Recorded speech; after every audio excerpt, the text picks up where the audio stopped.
And a Dearborn native is opening up tonight about the chilling moments he captured on camera in Baton Rouge. We're glad you're with us for Local 4 News at 6. We'll start there. That man from Metro Detroit has become a very important witness to one of two deadly shootings by police that have sparked such a national outrage this week. And there really is a shock among Americans of all backgrounds about this. Alton Sterling was shot to death after being tased outside a convenience store in Baton Rouge, Louisiana. It happened in a suburb of Minnesota's Twin Cities. Philando Castile was shot 4 times in the driver's seat of a car after an officer ordered him to produce his license and registration. Now, one of the 2 videos the public is seeing of the Alton Sterling shooting was recorded by a man who used to call Dearborn home. Shawn Ley talked with Abdullah Malahi about what he saw, and Shawn, he was just a few feet away from the whole thing. It's his store. He walked out of his doors and it all was happening right in front of him. We're talking about a guy from Dearborn who suddenly is the key witness with the key video in this very disturbing case. He says he has the courage now to speak out because he believes that the shooting should not have happened at all.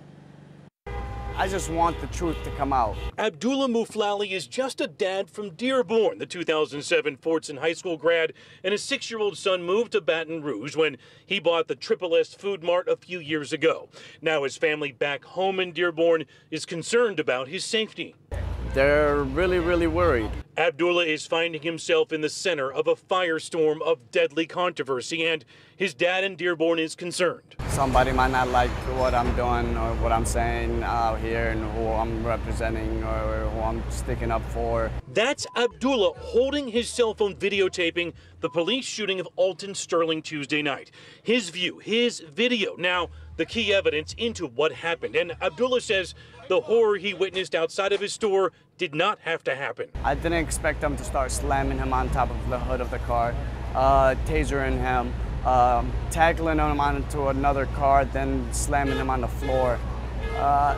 But when I seen him slamming him on the floor, that's when I seen and noticed that it was escalating and it was gonna get bad. But I never thought it would end up in this kind of situation. Tonight, Abdullah Mouflali has a message for his friends and family back home in Dearborn. I want them to know that they could, even though they're not down here with us, they could stand with Alton and me, even from Dearborn.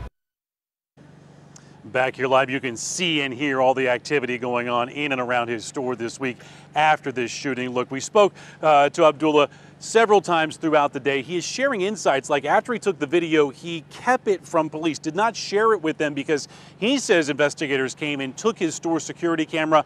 He says without a search warrant. He wanted to see what they were going to do with the security camera video. When they didn't release it, he decided to release his own video then to shed more light on exactly what he saw that night. Guys, back to you. And millions have seen that video now. Well, Shawn, what about the homeless man who initially called police in the first place claiming Sterling pulled a gun on him? Do we know anything about him? That's why the police responded to his store. Look, Abdullah is right inside the doors. It is a small store. He knows Alton is good friends with him, and he says there was no disturbance. He didn't see or hear anything. What will clear that up is the store security cameras, he believes, once those are made public. Fascinating. All right, Shawn.